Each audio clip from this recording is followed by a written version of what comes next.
Kamusta po ang mami? Okay naman na siya, pero kailangan niya lang ng konting pahinga. Maya-maya siguro pwede niyo na siyang iuwi. Sige po, salamat po.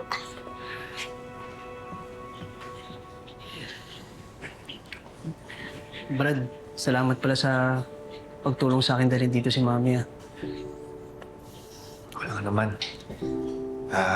B-boy, alam ko maraming di tayo pagkakasunduan dati.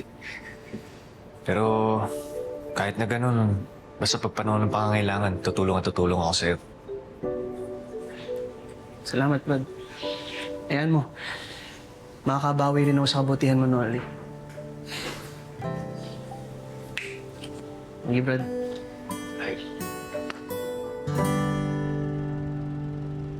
Ano, kompleto na ba? Kompleto na naman. Ay, masarap yan. Natikmo ko na dito sa palengke. Pero teka lang. Sana okay lang si Elsa, no? Mula nangyari kahapon. Sabi po ni Sir Nolly, medyo umaayos na daw po yung kalagayan ni Tita Elsa. Mabuti naman kung ganon. Ano kayo pwedeng ating lutuing ulam? Pwede tayong mag-chop suey. Kaya magnilaga. O, ikaw, ano ba gusto mo ninyo? Siguro po basta gulay. Oo, kasi para masustansya. Very good ang baby O, ko. chop suey na lang tayo. Oo. Tapos, meron ba tayong mga sibuyas sa bahay? Bawang, kamatis. Wala na. No? Doon na lang. Paano meron po? Kompleto ba? Sibuyas, paminta. Kasi baka mamaya, babalik pa tayo na babalik dito.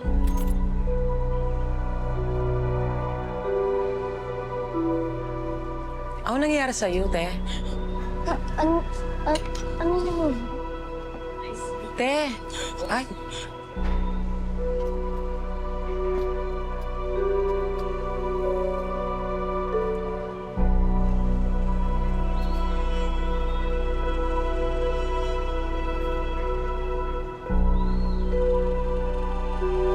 Emma! Ay! Layo! Uy!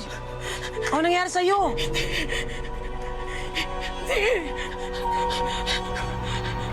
Jack, Ano nangyari sa'yo? Te! Oy! Hoy! Hoy! Saan ka pupunta?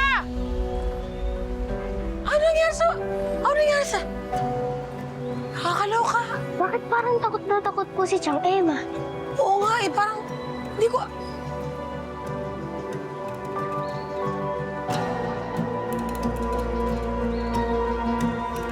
Saan napunta yun?